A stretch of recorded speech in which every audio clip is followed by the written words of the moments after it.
Have you seen many of these toxic little hamsters in your games, ladies and gentlemen? Well, I'm Stylosa and welcome to Unit Lost, and this serves a point, obviously. It's a toxic hamster Hammond skin. It is the biohazard skin from the PTR. Now, obviously, this isn't on live, but Jeff has been on the forums, and Jeff's been talking about toxic behavior in Overwatch. And this is really interesting, because what I want to do in this video is go over Jeff's post and then just kind of give you my experiences. And I want you guys to let me know how the game has been since LFG and endorsements have actually hit. So this is what Jeff says. He throws a post up on the forums and he's like, our progress so far.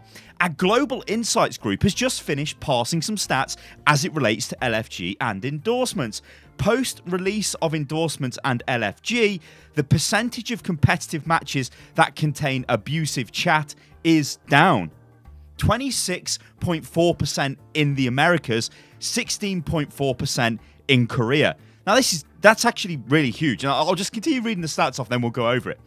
The percentage of daily players being abusive is down. 28.8% in the Americas and 21.6% in Korea. So Jeff says, we're really pleased with the community's efforts to make Overwatch a better place. Thank you all. And we'll keep working on iterating these features to make them a better...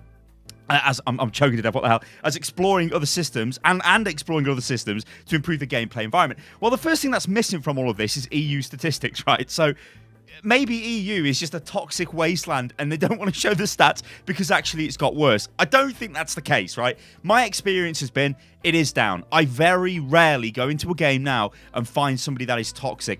Yes, you come across people who are like, oh, what the hell is this guy doing? You know, can you swap your hero? You're just going to get that. But the actual level of abuse, I have not seen anything as less as it is right now since Overwatch began, which is a pretty huge thing, to be honest. So Jeff's basically saying this is down 25%, I guess we could say. Well, I mean, we can't say that, can we? It's 26.4% for abusive chat and 28.8% for abusive behavior is down in the Americas. So when I was saying 25%, I'm just saying, hey, like a quarter less, let's say. 25% less, just to make it easier for me. So I don't have to keep going on about all of these numbers.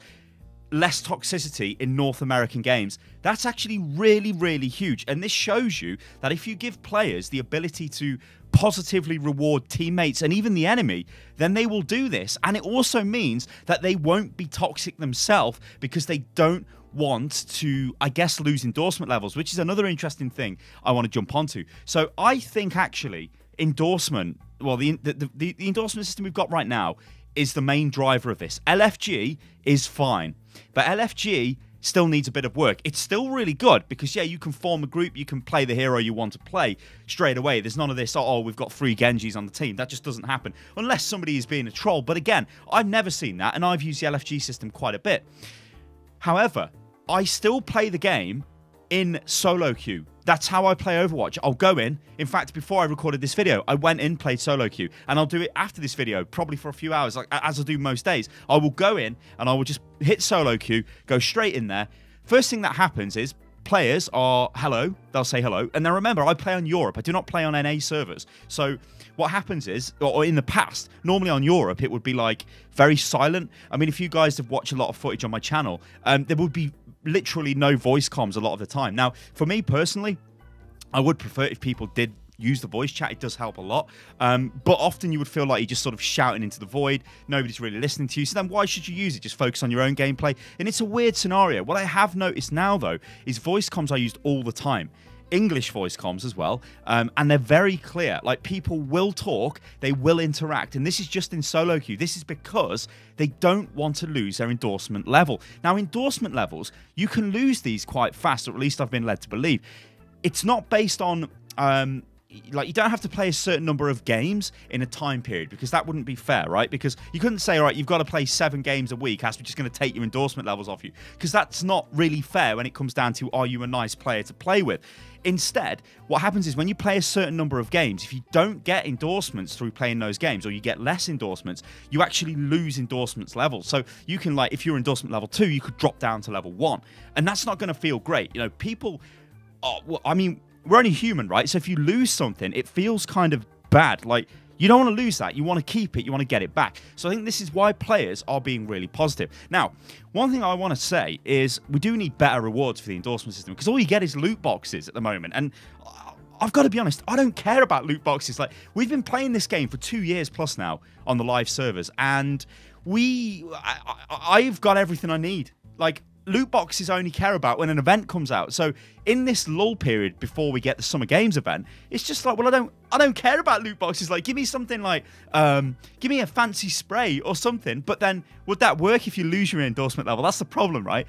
Now, I guess the reward you do get is the fancy icon next to your name. So the highest level I've seen in a match has been level 4, and that's like, whoa. When I look at mine's level 2, and well, on the Lazine account it's level 2, and almost half of it is the leadership thing, which I think is really cool, because I very rarely see other people with the shot caller, like that amount of shot caller, so that's great. But that also means that players on my team know that when I'm in the team, I will be like, almost like a voice of reason. I'll be like, hey guys, I've got a plan. It might be a terrible plan, but I've got a plan, guys. Let's do it, and let's get stuck in. So I think it's really cool.